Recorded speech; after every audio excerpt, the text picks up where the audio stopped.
With the tech industry being as huge as it is, and many entrepreneurs hitting the millionaire status in just months, it is not a surprise to see that a lot of devices are saturated into the market.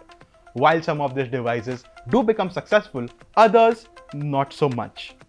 Be it the product design or the device's appeal altogether, some devices just don't work.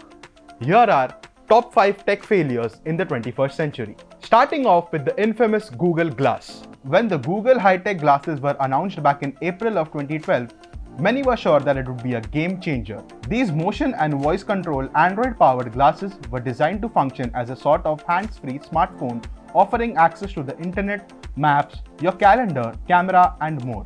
And Google certainly established Google Glass as a high-end piece of tech with a shocking price of $1,500, considerably more expensive than even the newest iPhone at that time. There was a lot of commotion surrounding the Google Glass, with mainstream media and tech enthusiasts alike talking endlessly about the upcoming release of this new kind of technology.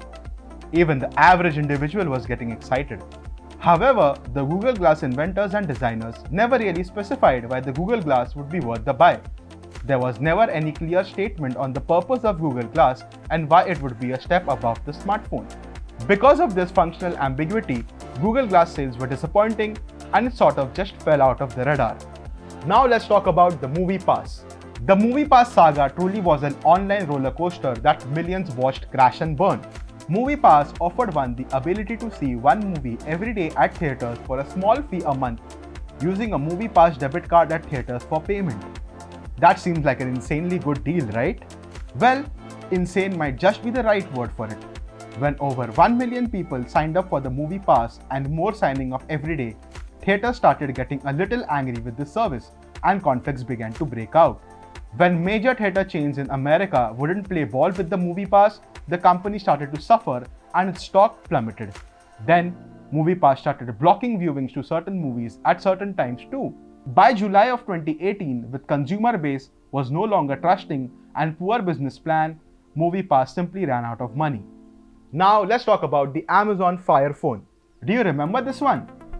It may be stored away somewhere in your memory from way back in 2014. The Amazon Fire Phone was an exciting premise when it was announced back in June of 2014.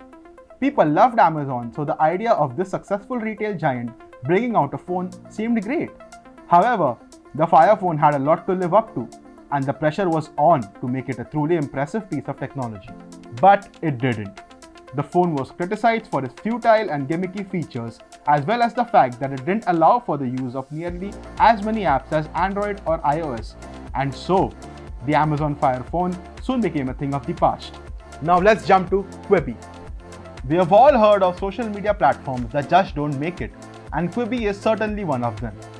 QUIBI was a streaming service intended for smartphones. The app would provide both scripted and non-scripted videos for viewers, all of which were pretty short in length, with an average runtime of around 7 minutes.